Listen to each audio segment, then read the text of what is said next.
Hi guys, I am Ritika Nath and today I'm going to discuss a very important topic. It is all about using your masking fluid. There are about 8 important tips that I'm going to discuss with you about masking fluid. What kind of paper is important for your masking fluid? How you should use your masking fluid? How you can protect your brush from masking fluid, as well as the best way to remove your masking fluid. There seem to be 4, but there are more. So let's hop on to our video now. I usually go ahead with 100% cotton paper, 185 GSM. That is usually the weight of the paper which I prefer, or more. It can be even 300 GSM. My preferred brand of paper is Arches, but you can also go ahead with Mahon, Fabriano, Brustro, or any other 100% cotton mold made paper. Let's go ahead with the kind of masking fluid that we need. I usually go ahead with a very thin masking fluid, then it is easier for me to remove it. The third point is to go ahead and dip your brush that you are using in this soap solution. Now, this soap solution will frankly help your brush to get protected from the impact of the masking fluid. I usually use an Escoda soap for my brush protection. Go ahead and apply a very thin layer of the masking fluid on top of the area that you want to protect. Over here, I have 2 greasing towels and I want to apply my masking fluid on both of them. In case you want to take this class, you can go ahead and check out my recent class on Skillshare, watercolor masterclass for painting mist in 7 different types of landscapes.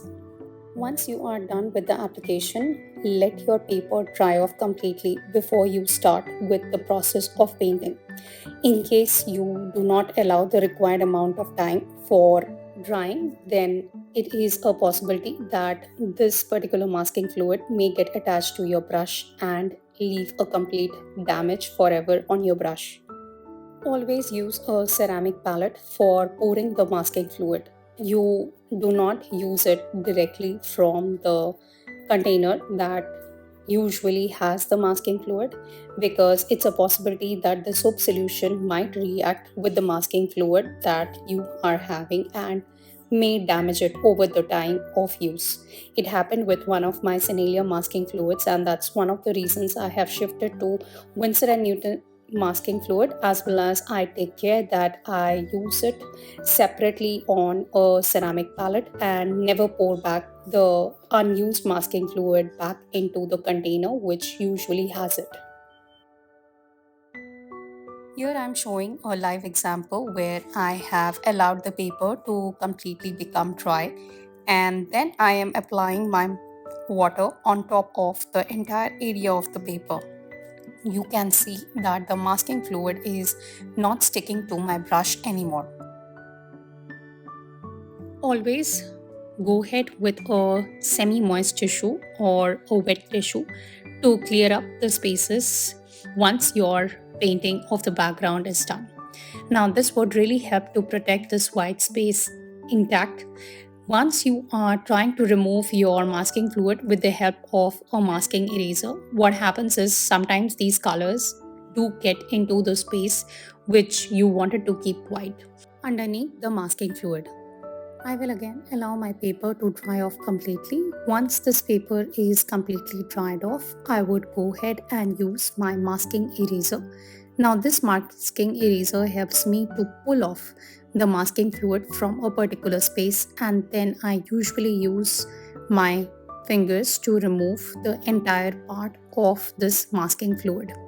I do not rub the eraser again and again over the masking fluid, because that might actually lead to some of the areas getting more darker. These masking fluid erasers do have some amount of masking fluid from the previous erased parts, and hence, when we are trying to even remove the current masking fluid, it may leave some marks which are pretty undesired. I would use the same activity and I would again work along the same lines to remove the next part of the masking fluid. I'd always go ahead and just pick up a bit of the area with the help of my masking eraser and then go with my fingers over the other parts to remove it completely.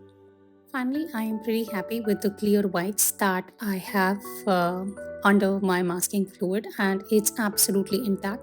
If you have liked this video, do give a thumbs up, subscribe to my channel and ring the bell button. I would be more than happy to come up with more of these tips and tricks in my next few videos. See you very soon and happy painting, guys.